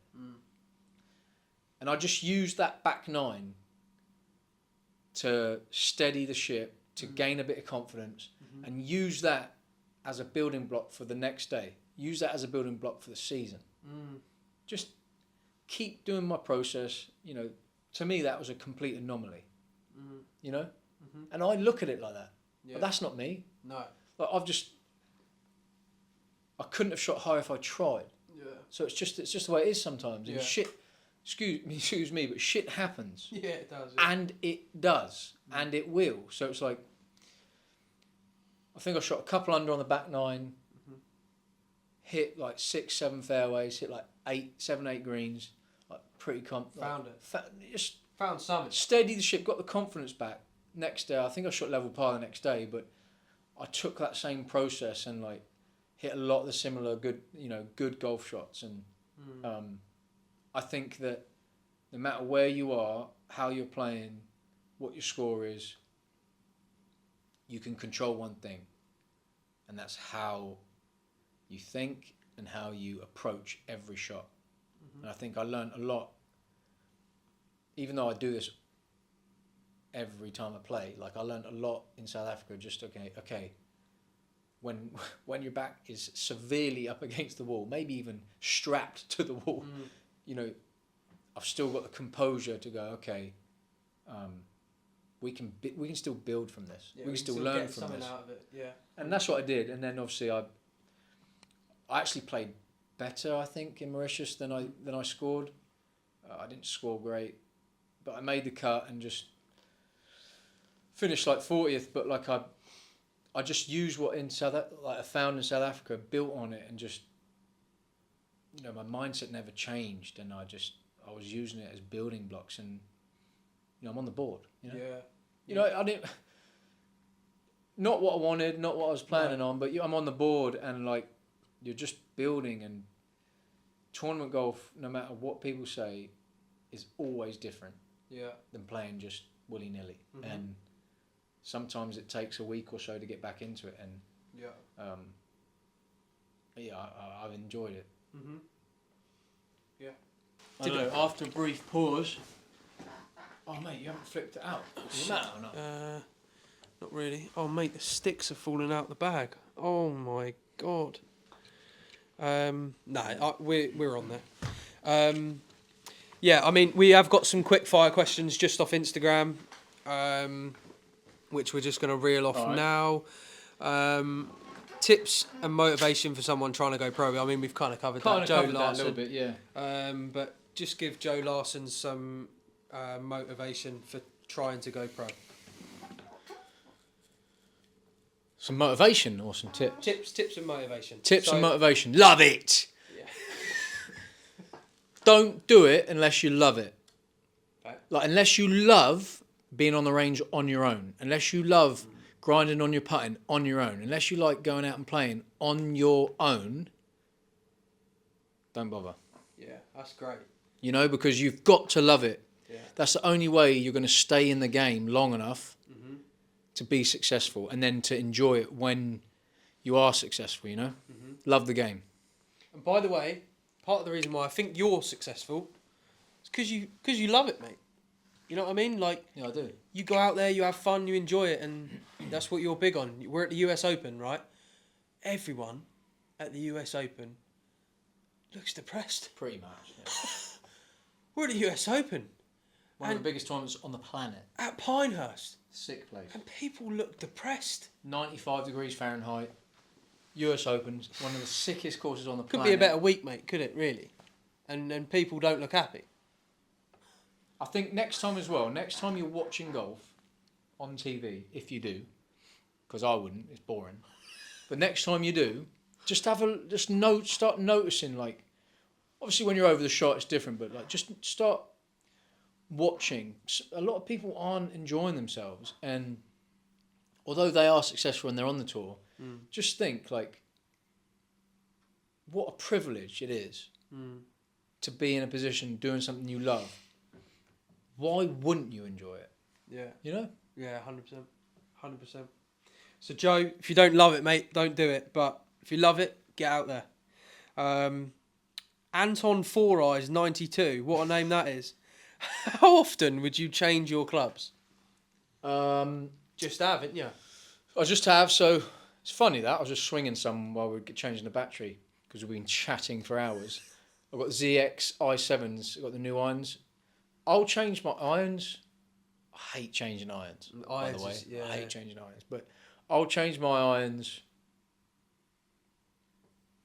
every season and a half, like 18 months, call it. What about Loft and Lies? Do they change or? No, I'll keep I'll keep them the same, but they obviously will now move. on tour it's going to be way easier every week. I'll get them checked every week, just with travelling, hitting balls.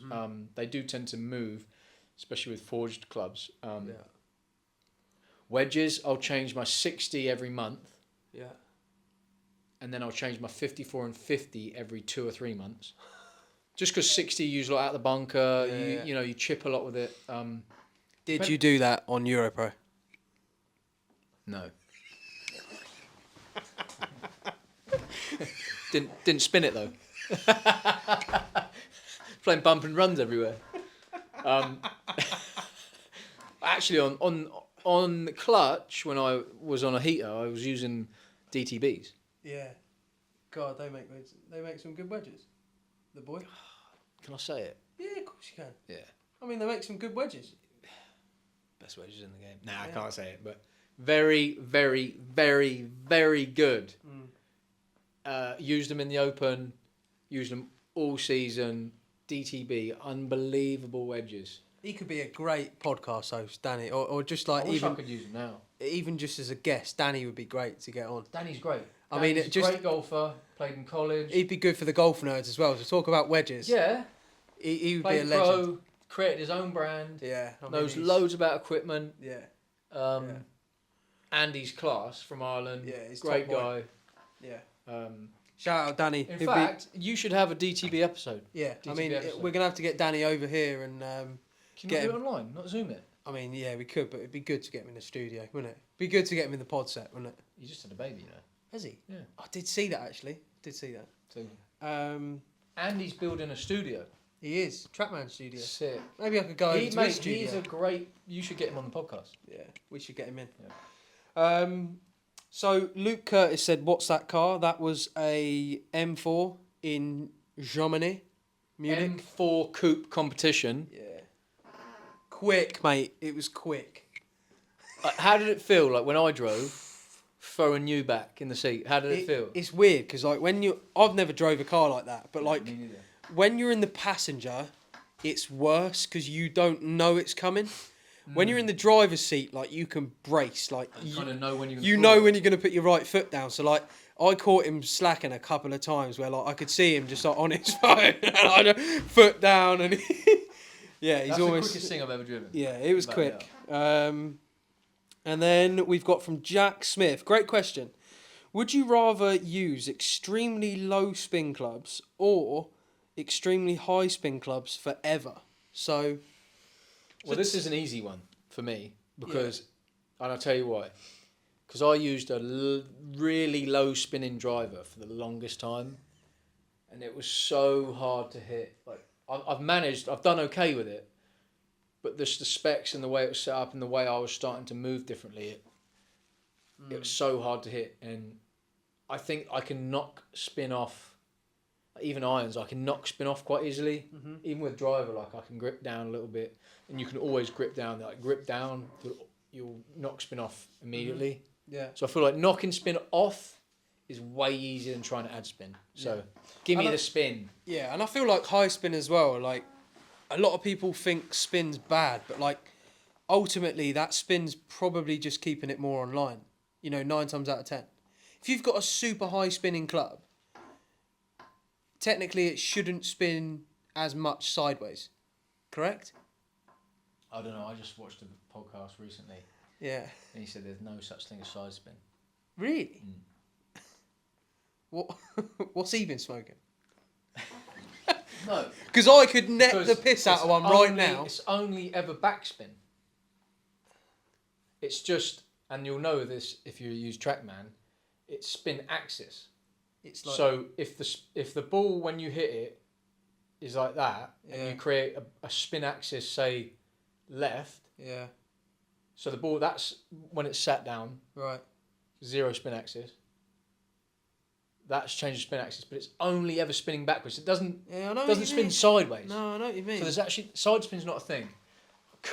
I could have completely butchered like that analogy on that description, but apparently side spin is BS. Well, It's only ever backspin. what I will say to that guy is I've got a measurement on my GC3. Shout out Foresight Sports. Does it say side spin? That says It's wrong. That said, hold on. That says side spin. Now, if I spin that side spin at 100, it's not going right to left or left to right as much. If I spin that 1,000, it's going to side spin more and curve more. So I understand what he's saying. I guess side spin is just It doesn't spin that way. No, It only spins that way. It's just if it's tilted, it spins that way and goes that way. Yeah, I know. You know? I know what he's saying, but look, No, but what like side spin is just a word. I don't think it's actually like I because look, imagine you hit it, the ball doesn't go like that, does it? no, yeah, It literally just goes. I know what he's saying. Yeah, who is that guy? I Can't remember. I need to get him on. Can't remember. Side spin, mate. You're on for episode 2, I reckon. That could be a podcast and a half.